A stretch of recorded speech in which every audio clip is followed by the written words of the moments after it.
Ang sabi ng salita ng Diyos, hindi tayo ang unang nagmahal sa Kanya, kundi Siya ang unang nagmahal sa atin. Sino ang makapaghihiwalay sa atin sa pagmamahal ni Kristo? Ang paghihirap ba? Ang kabigatian? Ang pag-uusig? Ang gutom? Ang kahubaran? Wala! Ang lahat ng ito ay kayang-kaya nating mapagtagumpayan sa pamamagitan ni Kristo na nagmamahal sa atin. Mahal ako ng Diyos, may malasakit sa akin ang aking Diyos. Kailanman di ako iiwan, kailanman di ako pababayaan. Mahal ako ng Diyos. Ulitin natin, tayo mahal ni Yahweh. Mahal ako ng Diyos, may malasakit sa akin ang aking Diyos. Kailanman di ako iiwan, kailanman di ako pababayaan. Mahal ako ng Diyos. Yes na yes, hallelujah! Noon pa man, ako'y iyong iniingatan. Noon pa man, ako'y iyong inaalagaan. Kay buti mo, kay husay mo, pag-ibig mo, lubos sa buhay ko. Siya nga kapatid, mahal ka ng Panginoong Yesus. May malasakit sa iyo ang ating Diyos. Amen. Kailanman di Kanya iiwan, kailanman di Kanya pababayaan. Mahal ka ng Diyos. Noon pa man, ika'y Kanyang iniingatan. Noon pa man, ika'y Kanyang inaalagaan. Ika'y Kanyang inaalagaan. Kay buti niya, kay husay niya, pag-ibig niya, pag-ibig niya'y lubos sa buhay mo. Mahal ako ng Diyos. Ako ng Diyos. Amen. May malasakit sa akin ang aking Diyos. Kailanman di ako iiwan, kailanman di ako pababayaan. Mahal ako ng Diyos. Kailanman di ako iiwan, kailanman di ako pababayaan. Mahal ako ng Diyos. Mahal ako ng Diyos. Di magbabago, laman ng puso't isip ko. Di magbabago, itong damdamin ko sa'yo sa gitna man ng alon.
sa'yo.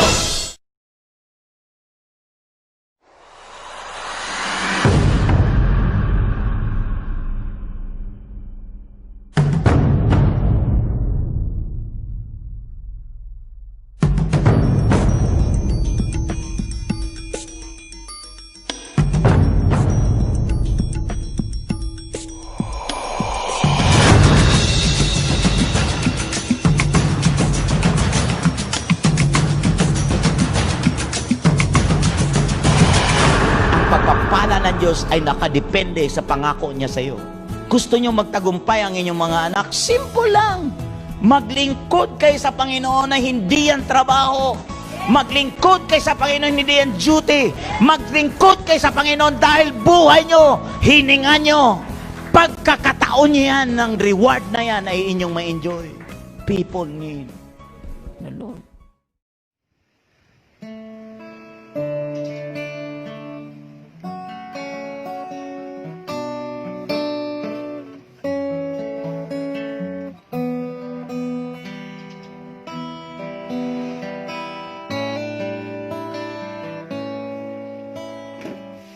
Buhay mo kaloob, O Diyos, ginamit sa kasamaan, lumayo sa iyong kalooban, nasadlak sa kasalanan, iyo pa rin tinulungan. Salamat po sa iyong kabutihan. Sa iyo lang naranasan ang tunay na pagmamahal, O Diyos. Wala kang katulad, di ko sasayangin pag-ibig mo sa akin. Buong pusong awitin, minamahal kita, minamahal kita, minamahal kita. Sa buhay ko, O Diyos, wala nang ang iba. Minamahal kita, minamahal kita. Sa buhay ko'y wala nang ang iba. Salamat sa iyo, Panginoon, binigyan mo ng liwanag. Ang buhay ko'y nasa kadiliman. Katotohanan mo'y nagpalaya, sa aking nagbigay ng pag-asa. Ikaw ngayon'y aking paglilingkuran. Sa iyo lang naranasan ang tunay na pagmamahal, O Diyos. Wala kang katulad, di ko sasayangin pag-ibig mo sa akin.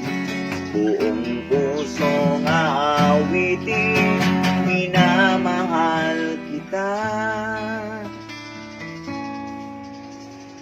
minamahal kita, minamahal kita.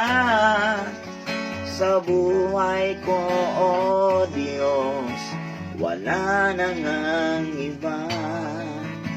Minamahal kita, minamahal kita. Sa buhay ko'y wala nang ang iba. Sa buhay ko'y wala nang ang iba. Alam mo, sabi ng 1 John chapter 3, napakadakila ang pag-ibig ng Diyos na ganun na lamang tinawag tayo na kanyang mga anak at na kanyang mga minamahal. Wow, God. Thank you, Father in heaven. Di mo tiningnan ang kahapon namin, kundi tinitingnan mo na ang dugo ng iyong anak na si Kristo Jesus na naglinis sa buhay namin. Sabi ng Hebrew chapter 9 verse 7 na dugo mo talaga ang nagbibigay buhay. At dahil sa dugo mo, Panginoong Jesus, nilinis mo ang maruming buhay at pinatawad na para bagang di kami nagkasala. Salamat sa biyaya mo, Ama. Sa ngalan ni Kristo Jesus. Amen. No, talaga mga kaabangers, magandang hapon po sa ating lahat. Mga masugid na tagapakinig na at nagmamahal sa ating Panginoong Hesus at nagmamahal sa pangarap na bigay ng Diyos sa buhay ng bawat isa. Alam niyo po, ang Panginoon ay nagsisimula lang talaga yan doon sa set of words, no? Sa set of words sa mga salita niya na galing sa salita niya. Sabi niya sa 1 Chronicles 16:15, kaya napakahalaga na maintindihan niyo itong capacity na ito. Maunawaan nyo itong capacity na ito kasi whether you like it or not, pare-pareho tayong tumatawag sa pangalan ng Panginoon. Iisang baptism, no, na naniniwala sa Diyos Ama na nasa langit na may likha ng langit at lupa. No, naniniwala at nakikinabang sa biyaya ng sikat ng araw, no, patak ng ulan, ihip ng hangin. Pare-parehong nakikinabang ng 24 hours na oras. Walang labis, walang kulang. Pero mga kapatid, bakit kaya di pare-pareho ang pagpapala? Bakit di pare-pareho ang sukat ng pagpapala? Bakit marami naman diyang masipag pa rin? Pero bakit di naman talaga sumasagana? No? Bakit para ginagawa ng ang gabi, ginagawang araw ang gabi para kumita lang? Bakit hindi pa rin talaga nakikita nila yung sulit na resulta ng kanilang mga pagpapagal? Mga kapatid, ang Diyos talaga, lagi yan nakapaloob lang sa kanyang mga salita. At hindi yan lumalabas sa kanyang mga salita. Siya po ay Diyos na tapat at di nagsisinungaling. At kung ano ang kanyang sinasabi, doon lang siya talaga gagalaw. Kaya tayo di pare-pareho mga kapatid kasi hindi pare-pareho ang sukat ng ating kapasidad na tumanggap sa Panginoon. Hindi pare-pareho ang ating sisidlan. Alam mo, kahit sabihin mo na ikaw ay mas angat sa akin sa larangan ng pinag-aralan. Angat sa akin sa larangan ng mga karangalan ng mundo. Maraming nakakaangat sa bagay na yan. O angat ka man, nakaungos ka na doon sa area na kung saan nakalapit ka sa napakalagandang lugar, napakagandang mga view. Pero bakit ang buhay ay hindi po nasisinop? Di ba kayo nagtataka? No? Di ba kayo nagtatanong minsan sa iyong sarili? Tama nga yung nagpatotoo eh. Wag nating hayaan na ang buhay natin ay matakpan ng mga pansamantalang bagay. Pansamantalang gamit. Ang buhay ay hindi po na susukat o nakabase base sa bagay na meron ka sa external mo. Base sa mga bagay na meron ka na hawak-hawak sa bahay mo. O base sa mga bagay na talagang na-achieve mo sa sarili mong lakas. Kasi mga kapatid, laging sinasabi ng 1 Chronicles 16:15, remember His covenant always. The word He commanded. Alalahanin mo ang kanyang tipan lagi sa iyo. Mga salita na kanyang iniuutos sa iyo. Mga salita na kanyang iniaatas sa iyong mga balikat. Kaya nga mga kapatid, ito ay set of words na kung saan na that would define our commitment, na kung saan set of words na that would give you the ability to do it, give you an ability to represent Him, give you an enablement to do it. No, kaya nga sabi ng 1 Corinthians chapter 5 verse 3 na hindi naman talaga mahirap sundin ang kalooban ng Diyos. Bakit hindi mahirap? Kapag naitama ang capacity natin to do it. Kasi gusto kong malaman mo, kapatid, na ang Diyos ay tapat. Siya ay tapat at siya ay nagsabi, Jeremiah 1:12, kung ating napag-aralan nung nakaraan, na ang Diyos binabantayan niya, minamadali niya, di niya pwedeng lumampas o lumipas na hindi matutupad ang kanyang mga salita sa buhay mo. Inaabangan niya ang mga salita to perform it. Yan ang sinasabi ng Jeremiah 1:12. To perform it. Kaya nga sabi niya, I will hasten my word. I will hasten my word. Hindi ito magkakabula at magaganap yan, mga kapatid. Kaya nga sabi nga, yung word na hasten means no sleepless. Ang Diyos sleepless. Ang Diyos ay di po natutulog. Kasi lagi niya nang inaabangan ang mga salita na matupad sa iyo as recipient of His word.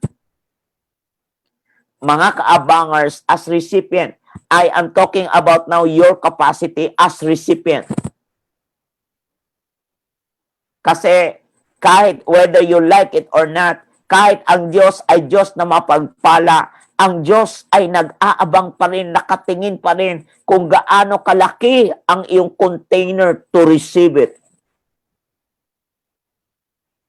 Nakatingin pa rin, isinasaalang-alang pa rin ng Diyos na makapangyarihan sa lahat ang iyong capacity or container to contain it. Kaya di ka ba nagtataka, bakit Lord? Kasi ang Lord ang nakakita, ang Diyos ang nakakita ng sukat ng iyong lalagyan as recipient. Kaya napakahalaga ito. Kaya nga sinasabi niya sa Ephesians 1:17 that God may give to you the spirit of wisdom. May give to you the spirit of wisdom in the and revelation in the knowledge of Him. Revelation, pag sinabing revelation, ito ay fresh work, fresh message. Ito, pag sinabing revelation, is not work out of man's hand, not out of human wisdom, but out of God's wisdom. It's a fresh word. It's a current message. It's a message of the time. Hindi to message na luma, kaya nga hindi nga information eh.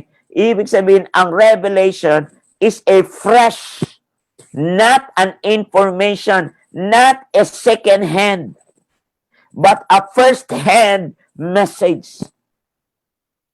And it takes eyes for you to see it. Sabi niyang verse 18 ng chapter 1 ng Ephesians, the eyes of your heart being enlightened, that you may know your capacity, that you may know the hope of your calling. You may know what is the hope. What is the size? How big is your container? No, determines what you have, what you can give to others. Determines how big is the size. Determines the size that you can give to others. Kaya nga, mga kapatid, kung gadam ang iyong capacity, gadam na makakabuhat ng ganyang capacity ng tubig, makaka-create ka talaga ng electricity sa buong syudad. Makaka-create ka ng grabing ilaw, maiilawan mo ang buong syudad. Ganyan katindi ang iyong spirit. If you are truly the sons of light, you carry that kind of light, and that light has that power, capacity to flooded the place of light, the place with light. Because the meaning of the word enlightened means flooded by light. The word enlightened, understanding, being enlightened, eyes of your heart being enlightened. The word enlightened means flooded by light. Alam niyo po na lukuban na kumbaga katulad ni Moses na nagningning ang mukha. Katulad ni Jesus na nagningning sa transfiguration. Ganyan kaningning ang buhay mo. Kaya sinasabi ng Panginoon as recipient, I know the plans I have for you. Bilang recipient, Diyos nakakaalam. Dapat malaman mo rin, sabi ng Amos chapter 3 verse 7, dapat alamin mo rin kasi hindi gagawa ang Diyos na hindi niya ipapaalam ito sa iyo. Kaya nga sabi ng Panginoon, I know the plans I have for you. Plano ng Diyos, alam niya para sa iyo. Ang tanong, inalam mo ba? Alam mo kung paanong aalamin yan, bumalik ka sa sarili mo. Paanong ang iyong capacity ay sapat ba? Ikonti na? Sapat ba na mag-handle ng success? Gustong-gusto mong magtagumpay, pero kita ng Diyos nang ikaw ay di mo kayang mag-handle ng tagumpay, kaya hanggang ganyan lang ang sukat ng iyong masasabing tagumpay. Hindi maibigay-bigay ng Lord ang rurok ng tagumpay kasi baka mawala ang Panginoon na dating primary mo, baka maging secondary sa buhay mo. Kaya alam ng Diyos kung sino ang kanyang pagpapalain. Alam ng Diyos kung sino ang kanyang bubuhusan ng pagpapala. Kaya kung mapapansin niyo po, meron pong mga tao na may plano ang Diyos sa iyo, gagaya ni Samson. Di ba siya ay destined to be deliverer? Sabi ng Judge chapter 13 verse 3 to 5. Siya ay itinakda.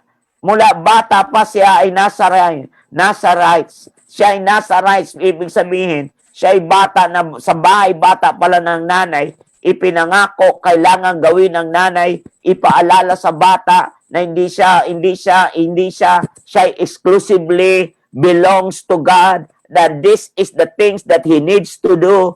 At yan mga kapatid. There is something that Samson needs to be done. And it takes a lot of eyes to see it. It takes a lot of eyes of understanding and enlightenment to what?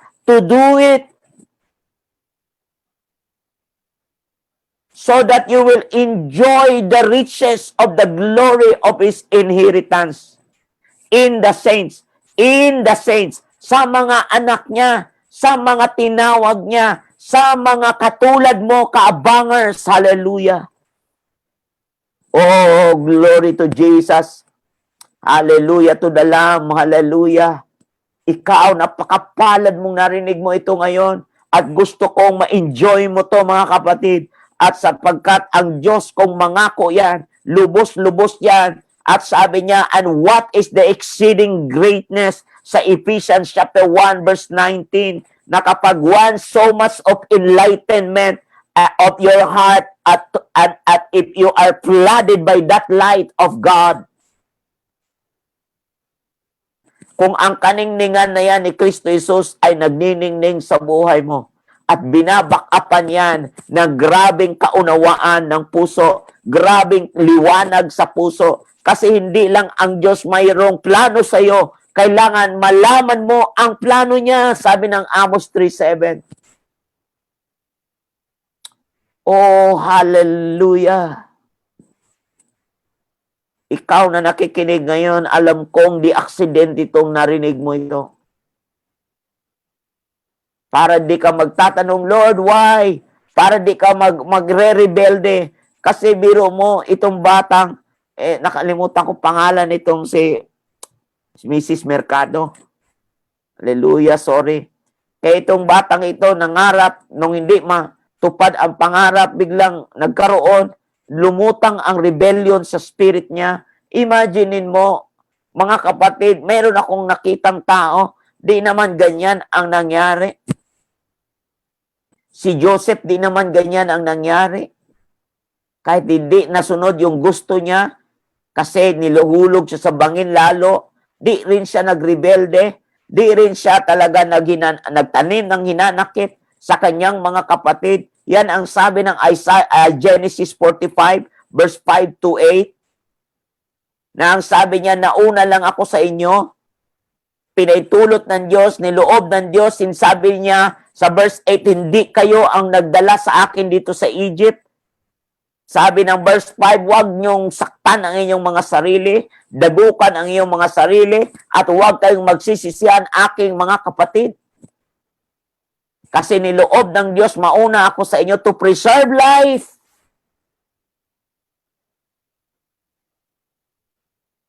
Maaring ikaw, kung di man nasunod ang iyong gusto sa buhay, pero nagre-rebelde ka lalo, i-check mo yan, yung spirit mo. Kaya nga, ganyan kaliit, sabi ng Proverbs 24, verse 10, na ang tao sa gitna ng pressure, pag hindi niya ito nakayanan, mga kapatid, ganyan kaliit ang iyong capacity. Nagpapatunay lang na ganyan kaliit ang iyong capacity. Kaya napakahalaga, mga kapatid, na malaman mo na ang Diyos, kapag nagsalita yan sa buhay mo, di yan magkakabula, kasi talagang tutuparin niya ang sinabi niya, sinabi niya. Sabi niya sa Psalms 138 verse 2, ang kanyang binabantayan, salita niya. Kagaya niyan, si Samson, destined to be deliverer. Kaya may kita niyo po, maging si Joseph, mga kapatid, siya ay pinauna lang sa Egypt to preserve life. Sabi niya sa verse 8, hindi kayo yun, kundi ang Diyos. Ang tanong, sino bang nagulog sa kanya sa bangin? Di ba mga kapatid niya? Sino bang nagbenta sa kanya? Di ba mga kapatid niya? Pero bakit sinabi niya hindi kayo yun? Kundi ang Diyos. Kasi wala pong pagkimkim na hinanakit ni sama ng loob meron kay Joseph, kasi naintindihan niya at maliwanag sa kanyang puso, yung enlightened siya sa kanyang puso na ako'y tinawag, niloob ng Diyos to preserve life.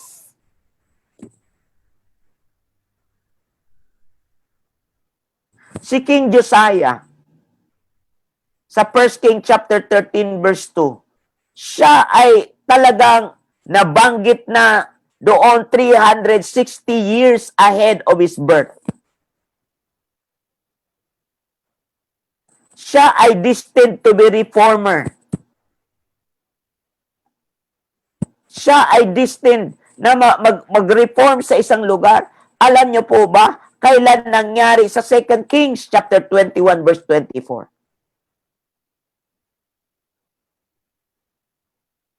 Kaya nga, pag may nilagay ang Diyos sa buhay mo, binabantayan niya ang kanyang mga salita, kapatid, sa buhay mo. Alam ko, sabi ng Diyos, na may plano ako sa iyo.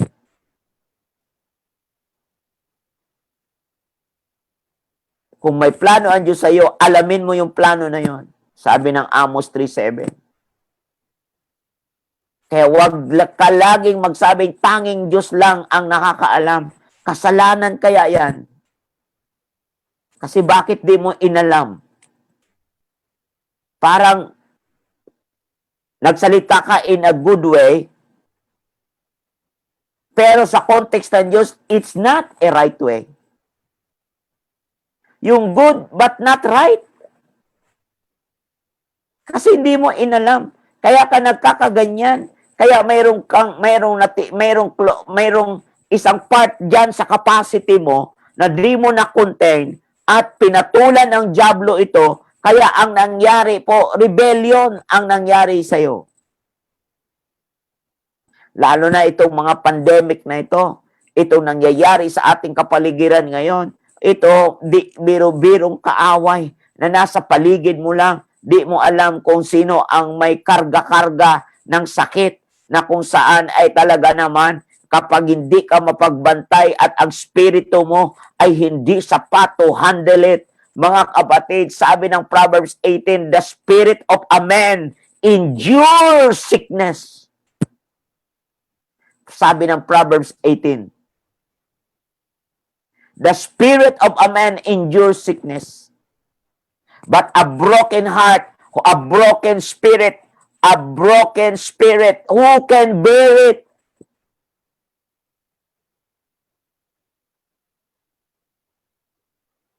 Kaya maintindihan mo ngayon na alamin mo at alamin as recipient. Naalala mo ba, tinapik ko yan as recipient of God's grace, as recipient of that God's enablement, as recipient of God's plan. Mga kapatid, naalala mo ba yan? Now, ngayon, I want you to see your capacity. I want you to see your container. I want you to see your potential. I want you to see that unrealized ability that you have. Because may I remind you, ibinigay na sa iyo ang susi, sabi ng salita ng Diyos. I give you the keys. Maraming susi yon. Kaya nga sinasabi ng 2 Peter chapter 1, verse 13 to 14, the entrance of the eternal kingdom will abundantly supply to you.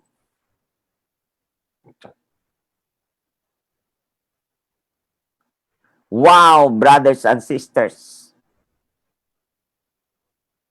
Kaya napakahalagang maunawaan mo yan. Malaman mo yan. Gaano kaliwanag yan. Kung iyong mababantayan pa sa Jeremiah chapter 1 verse 5, sabi ng Panginoon, before I formed you in the womb, I knew you, I ordained you. Ba't di mo inalam yan? Bago pa nga sa bahay bata ng nanay mo, ikaw pinili ko na alam kita, kilalang kilala na kita. Kaya nga mga kapatid, imaginein mo, mga kapatid, ang puno bago po yan. Nangyari ang puno ay tumubo, imaginein mo na create na ng Diyos ang binhi. Na-create na ng Diyos ang buto at bawat buto ay nakapaloob doon ang puno. Kaya bago ka nilikha, pinorma ng Diyos sa bahay bata ng nanay mo, may nakatalaga na sa iyo, inatas na sa iyo ang gawain ng Diyos as recipient. What are you doing?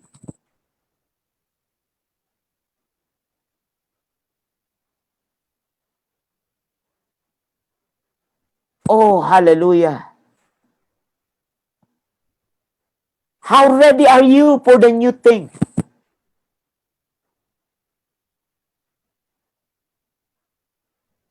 Ikaw at ako ay nakatalaga sa Panginoon ng isang napakadakilang pagkatawag.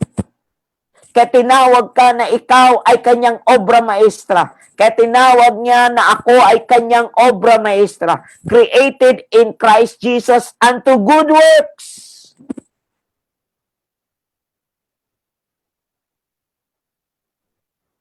Yan ay inihanda ng Diyos. God prepared it beforehand that we would walk in them. Now, balikan mo yung sarili. Gaano kalaki ang iyong capacity?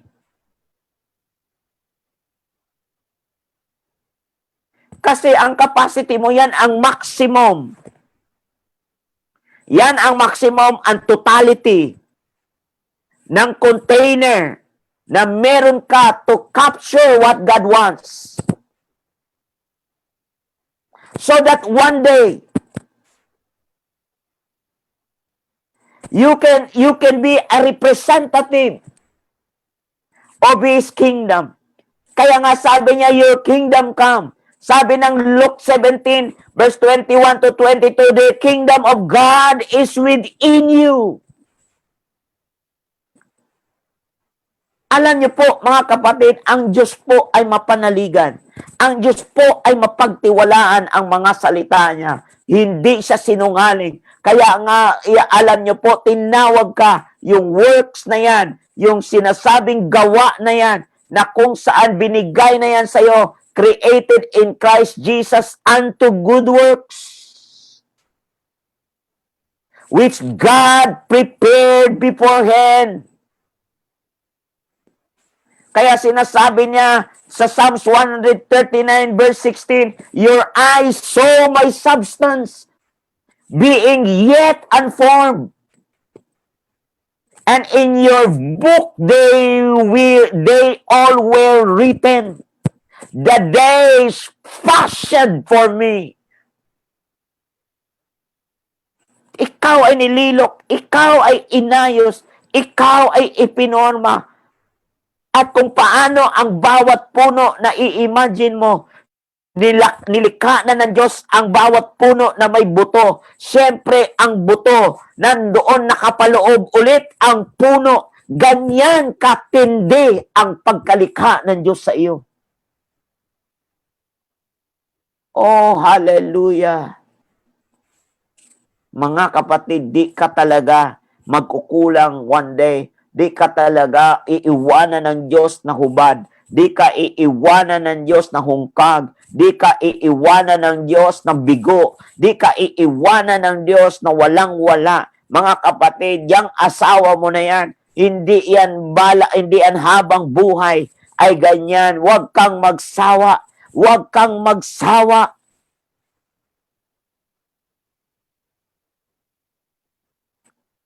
Manatili ka sa salita ng Diyos. If you abide in His Word, and His Word abide in you, ask in my name, and it shall be given. Kaya sinasabi ng Numbers 23, verse 19, God is not a man. God is not a man, neither the Son of Man that He should repent. God is not a man that He should lie, neither the Son of Man that He should repent. Sinabi niya, di niya ba gagawin yun? O ang kanyang mga binitawang salita, hindi niya ba kanyang pagbubutihin yun? Oh, hallelujah. Kaya nga sabi niya sa John 6:63 na ang mga salita ko na sinasabi ko sa inyo are spirit and they are life. At magdadala talaga ng impact yan sa buhay mo. Magdadala talaga yan ng malaking puwersa sa buhay mo. Kaya nga, if you abide in me and my word abide in you, kung kayo nanatili sa akin at nanatili sa mga salita ko, hingin mo na ang iyong maibigan. John 14 verse 12, ang sino mang mananalig sa akin ay makagagawa ng higit pa sa aking mga ginawa. Kasi ang salita ng Diyos, pag sinabi niya, ay sinabi niya at gagawin niya. Ang sabi niya sa Isaiah 55 verse 10 to 11, so shall my word be that proceed out of my mouth. It shall not return to me void. It shall accomplish that which I please. It shall prosper in the thing whereto I send it. Kung saan na yan ipinadala, di siya papayag na hindi yan lalago. Di siya papayag di yan tutubo. Di siya papayag na isang araw di yan magiging puno. Kung naitanim talaga ang salita ng Diyos sa buhay mo, hindi yan babalik sa Diyos na walang halaga. Hindi yan babalik, hindi yan babagsak sa lupa ng walang dalang ulan, walang dalang damo. Ibig sabihin, bawat ulan, pag bumagsak sa tigang na lupa, ang dala ay damong buhay. Gasino pa kaya ang salita ng Diyos na kapag ito ay talaga namang naitanim sa puso mo. Sabi nga, in humility, James 1:22, in humility, receive the word implanted, which will be able to save your soul. Kasi hindi yan babalik sa Diyos na empty. Hindi babalik sa Diyos ang salita niya na di to ma-accomplish. Hindi babalik sa Diyos ang mga salita niya at ang mga sinabi niya na hindi magpa-prosper. Kaya sinasabi ng Jeremiah 1:12, binabantayan niya talaga ang sinabi niya. Binabantayan niya talaga ang sinasabi niya sa buhay mo. Kaya nga napakahalaga niyan, kapatid. Napakahalaga niyan sa buhay mo na matupad yan. Kaya ganyan ka makapangyarihan as recipient. Go back, number 1. Go back to His Word. As recipient of God. As recipient of God's plan. Go back to His Word. Ito yung recipient of the Word. Go back to His Word. As recipient. We are God's recipient.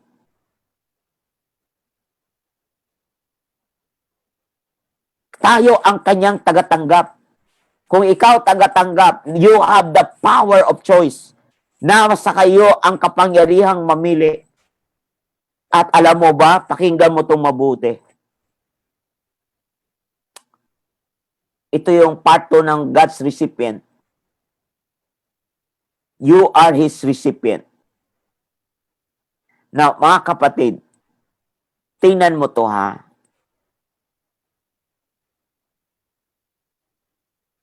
Ang makapangyarihang weapon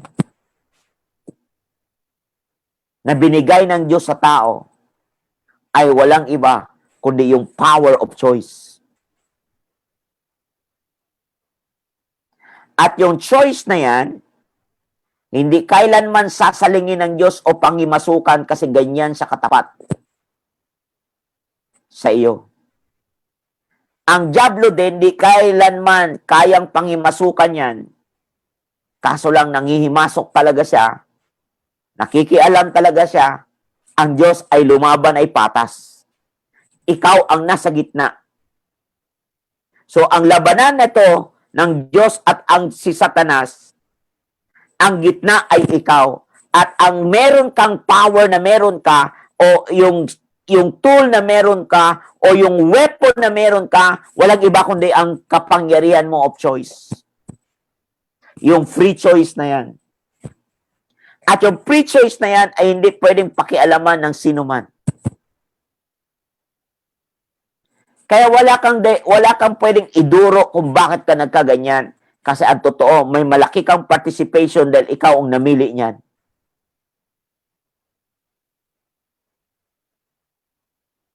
Kasi lahat yan, ititest talaga ng mga sitwasyon, kahit anong paraan. Kasi kung pinili mo ang Panginoon, pinagpala ka. Kaya sinasabi ng Bible sa Deuteronomy 30, lagi kong paulit-ulit, nasa sayo yan. May malaking kinalaman yan. It's between life and death,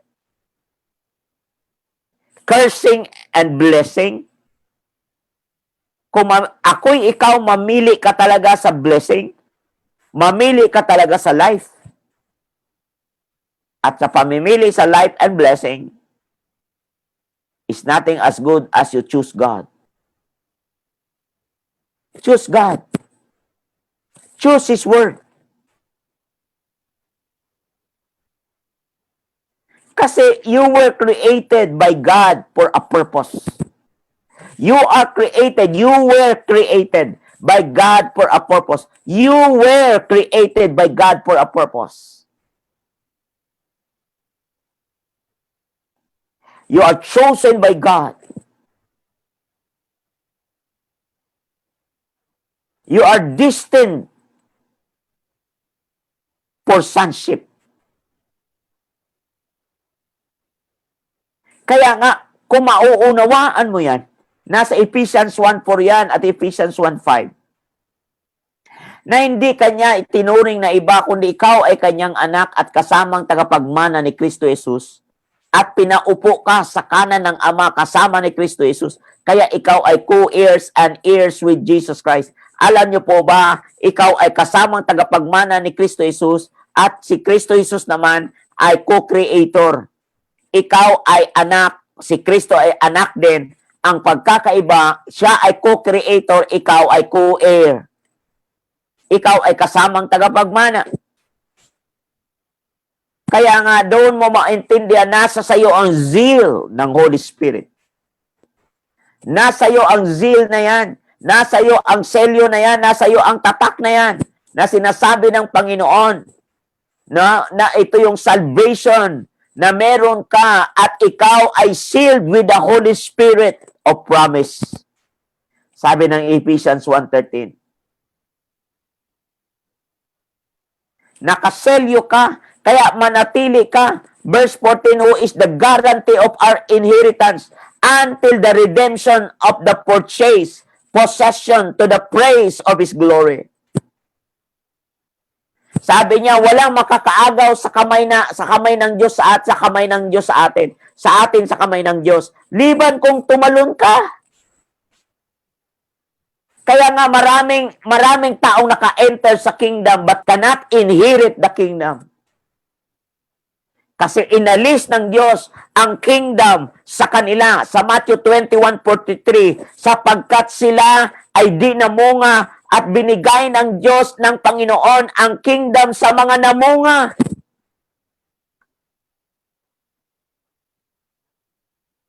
Kaya magkaiba ang enter sa inherit.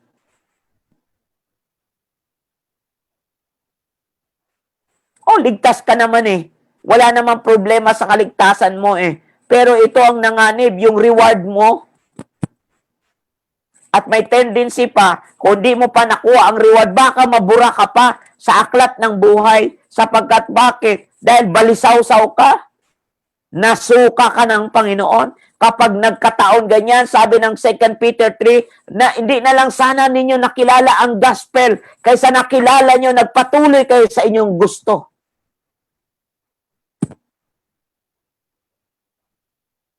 Naging lawless ang mga taong ito. Kaya as recipient, mga kapatid, as recipient of Christ,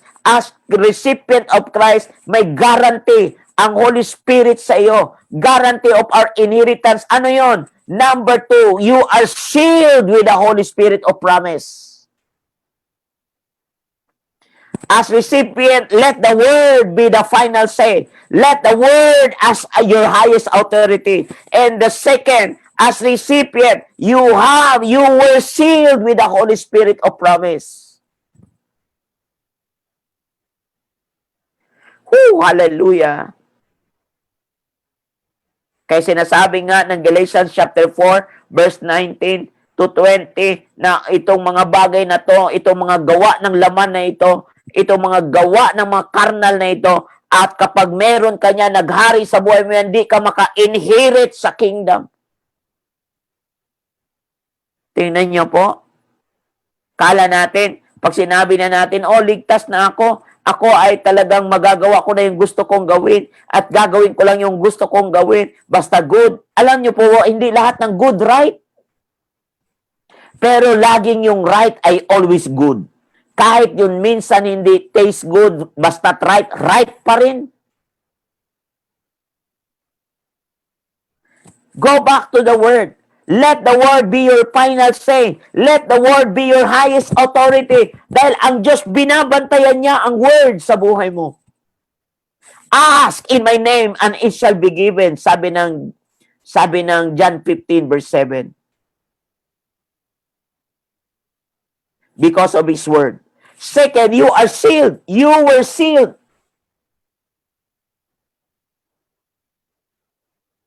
With the Holy Spirit of promise.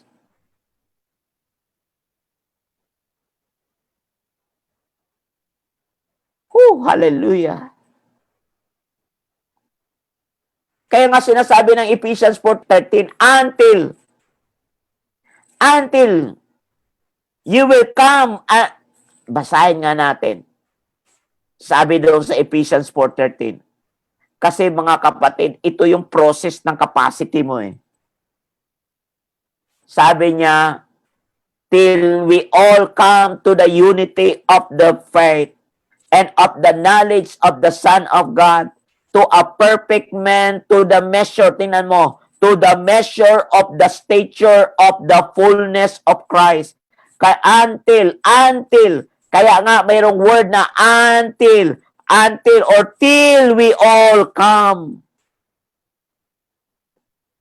Till we all come. Hebrews chapter 5 verse 12, you ought to be teachers. Pero hanggang ngayon, kailangan pa rin kayong turuan. Kailangan pa rin kayo, alam niyo po, kung you are sealed at guaranteed na mayroong inheritance kang tatanggapin. Mga kapatid, kung may inheritance man, be very careful. You need to behave the way that God wants, in a manner worthy of the Lord. Oh, grabe. Kaya balikan mo yan, kapatid. Kasi kailangan talaga ng sapat na revelation sa bagay na yan. Kailangan talaga ma-raise talaga tayo sa realm of the kingdom. Ma-raise tayo talaga the way that God wants. You ought to be teachers, sabi ng Hebrew 5:12. Bakit? Kailangan talaga, ang salita ng Diyos nagsasabi na kailangan mag-upgrade. Ang salita ng Diyos nagsasabi, you ought to be. You ought to be. You ought to be. Pag sinabing ought to be, something that needs to be what? Something that needs to be upgraded in your spirit. Something that needs to be grow. That needs to grow in your spirit. That needs to grow as recipient. 2 Peter 3:20, that the grace of God grow. Acts 19:20, that the word of God grow mightily and prevailing. Kaya yung word talaga lalago yan sa buhay mo, parang seed yan. Till we all come, sabi ng Ephesians 4:13, till we all come to the unity of the faith and of the knowledge of the Son of God, to a perfect man, to the measure of the stature of the fullness of Christ. Yan po ang tumbok niyan. As He is, so are we. As He is, so are we. 1 John chapter 3, verse 2 to 4. As He is, so are we.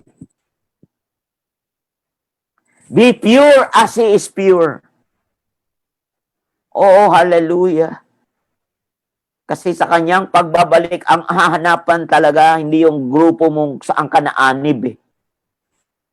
Hahanapan ka talaga kung paanong naporma yung stature to a perfect man, to the measure of the stature of the fullness of Christ. Yan talaga ang hanapin. Sabi ng verse 14 ng Ephesians 4, verse 14, sabi doon, that we should no longer be children, tossed to and fro, and carried about with every wind of doctrine by the trickery of men in the cunning craftiness of deceitfulness, deceitful flatting. Di na tayo tangay sunod, that we should no longer be children. And carried, tossed to and fro, mga kapatid, hindi tangay sunod. Kaya sabi ng Hebrew 5 verse 12 na kailangan talaga, ought to be upgraded talaga tayo in the spirit, sapagkat why? Ang salita ng Diyos ang nagsasabi na yung capacity na yan ay kailangang lumaki. Kaya sabi ni Paul sa Galatians 4:19, I labor for you until Christ is formed in you. My children. Kaya number 3, mga kapatid, tayo talaga ang responder. Responder to trust God. Tayo ay word responder talaga to trust God. Word responder ka, talagang number 3, talagang kailangan tumugon ka, kailangan mamili ka, kasi yung weapon mo na yan, the power of free choice, nasa sa iyo yan, nakasalalay ang pangarap ng Diyos sa iyo yan. Kaya nga, God raised us up together. Sabi ng Ephesians 2:6, God raised us up together and made us sit together in the heavenly places in Christ Jesus. Ganyan kalalim ang posisyon mo. Ikaw ay merong tinatawag na kaisa ni Kristo Jesus. Inangat, binangon kasama kaisa ni Kristo Jesus. Binangon ka para hindi gumawa ng kalikuan. Binangon tayo upang gumawang kaisa ni Kristo Jesus to the glory of Him. Hebrews 7:26, to be like Him. Yan po yan. To be pure like Him. To be holy like Him. Kaya sinasabi niya yan, to the stature, to a perfect man. Sa Ephesians chapter 4:13, to the measure of the stature of the fullness of Christ. Diba? A perfect man. Hallelujah. Ay, sinasabi mo lagi, nobody's perfect. Oo, di ba sinabi ng Matthew 5:48, be perfect as He is perfect, as your Father's in heaven is perfect. Yan talaga ang ating destination. Yan talaga ang ating ang ating pong papupuntahan. Dito pa lang yan sa lupa. Di yan pagdating sa kabilang buhay. Sa lupa pa lang yan, malalakaran na natin yan as He is, so are we. Dahil babalik siya. Pagbalik niya, mga kapatid, ang kanya talagang makakatagpo ay ang mga taong kagaya niya. Kasi ibabalik niya talaga ang kanyang dahilan pagdating dito sa lupa kung ba't nagkatawang tao si Kristo Jesus, dahil ibalik tayo sa original image na pagkalika sa atin to be like Him. Let us make a man according to our image and likeness. Ibalik talaga tayo sa original design. Kung lagi mo sinasabing nobody's perfect, kaya nga ngayon, sige ka, lagi ka na lang simplang ng simplang. Kasi lagi mong kinakatwiran yan. Anong pinapasabi ng Panginoon? Do not be children sa 1 Corinthians 14:20. Do not be children, brethren in understanding. Diba? However, in malice be babes, but in understanding be mature. Maging mawala kay muwang sa kamalian. However, in malice be babes, maging bata kayo, parang walang muwang sa kamalian. But in understanding, mag-matured ka naman para ma-perfect ka talaga, para papunta yan doon, mga kapatid. Ang salitang be perfect. Kaya nga, 1 Corinthians 13:11, when I was a child, think like a child, behave like a child, reason like a child. When I became man, I did away all the childish act. Meron po talagang pagre-renounce sa childish act. Kaso lang, lagi mo sinasabing nobody is perfect. Saan ka papunta?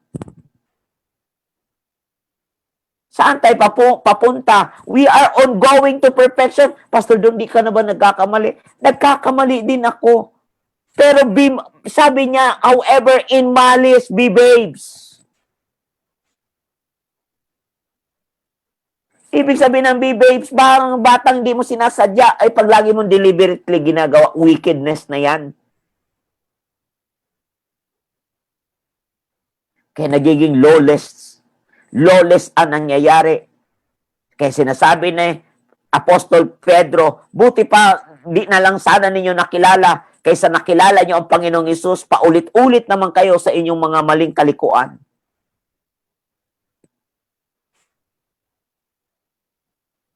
Para kay mga aso, umikot lang, kinain ulit ang suka. Para kay mga baboy na kung saan ay talaga namang, ay nako, ugasan, paliguan man lang, paliguan man yan, babalik sa putik. Kasi bakit? Pwede mong alisin ang baboy sa putik, pero maaalis mo ba ang putik sa utak ng baboy?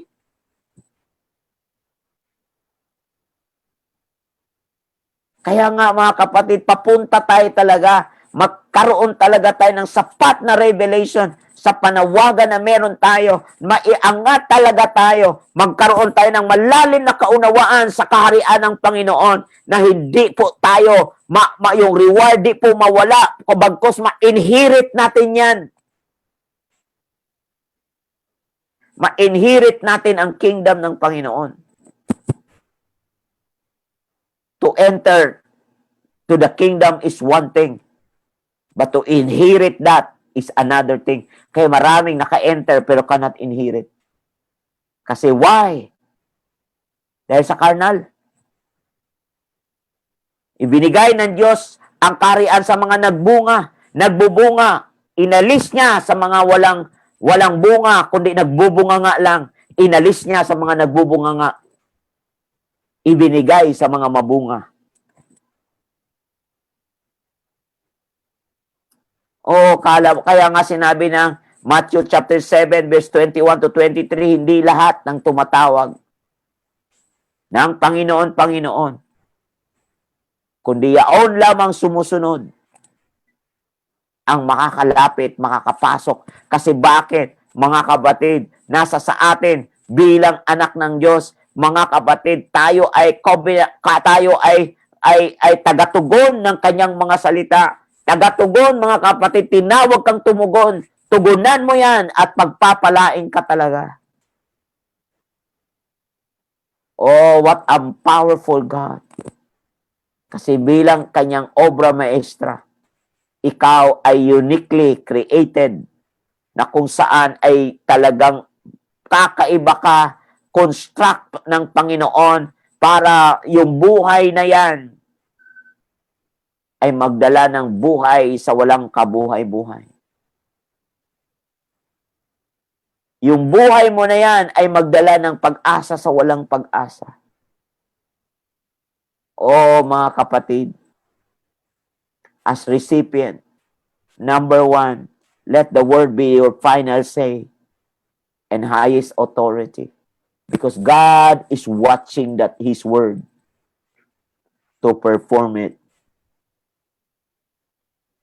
Number 2, kung iyong mababantayan, kung ikaw talaga ay recipient ng Panginoon, hayaan mo na manatili ka, lumaki ka, lumago ka. Number 3, tumugon ka. sa mga salita niya. Tugon ka, one at a time.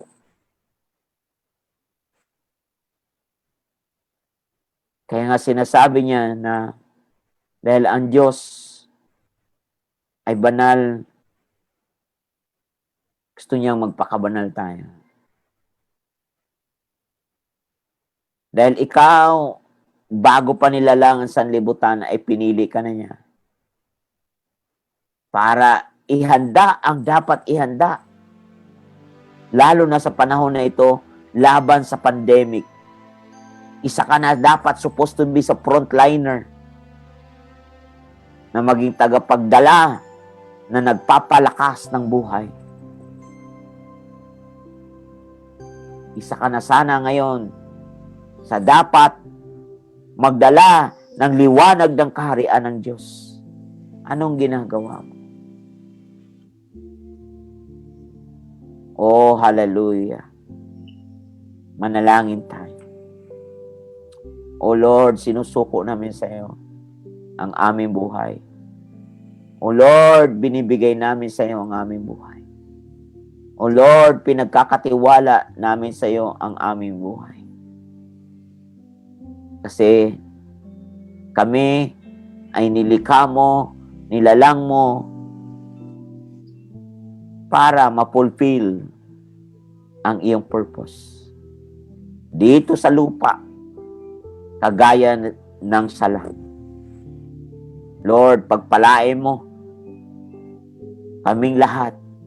Bigyan mo kami ng lakas laban sa mga atake ng kaaway, atake ng diablo.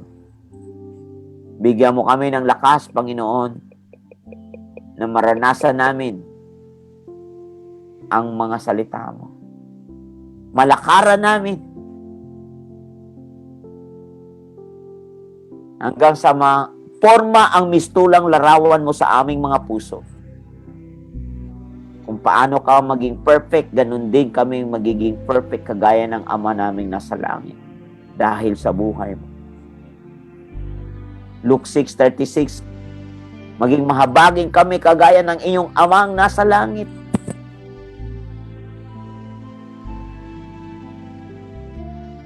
Hebrews 7:26, maging holy kami, maging banal kami kagaya ng pagiging banal, pagiging walang unblemished ni Kristo Jesus. Walang batik. Kagaya din ng sinabi mo sa 1 John chapter 3, verse 2 to 4, na ang sabi mo, Panginoon, kami ay maging pure kagaya na ikaw ay pure. Maging katulad kami, Panginoong Hesus, kagaya mo, as you are, so are we. O Lord, give us as recipient the ability to do it. Expand our capacity. O God, increase our faith. Open the eyes of our heart and enlighten it for us to see the riches of your glory and inheritance of your people. Oh, hallelujah. Oh, yes. Oh, yes, Lord. Oh, yes, oh God, hallelujah. Oh, hallelujah. Oh, hallelujah. Kaya sinasabi mo, Lord, sa Ephesians, sa 1 John chapter 3, verse 2 to 4, darating ang panahon na pagbalik mo, magiging kagaya mo kami. Magiging kagaya kami sa iyo pala. At kung paanong ikaw ay, kaming mga nakikinig sa iyo, kung paanong ikaw ay pure, kami ay maging pure. Oh, hallelujah. Kaya nga naman, Lord, sabi mo sa 1 John 5:3 na hindi ka mahirap sundin. Hindi ka mahirap sundin. Pagkat ang lakas mo ay nasa amin. Ang spirito mo ay nasa amin because we were sealed by the Holy Spirit with a promise. Oh, hallelujah. Oh, yes, Lord. Yes, Lord. Yes, Lord. Oh, hallelujah. Oh, yes. Hallelujah. Ay mga kapatid, lahat ng nagpa-practice ng lawlessness ay ang resulta ay talagang kasalanan. Pero ang nagpa-practice ng katuwiran ng Diyos ay aani ng katuwiran niya at makakalakad tayo sa kanyang larawan. Pagpalain tayo ng Panginoon, mga kaabangers, kayong mga nakikinig, walang sawang nag-aabang, pagpalain tayong lahat ng Panginoong Hesus. Amen at amen.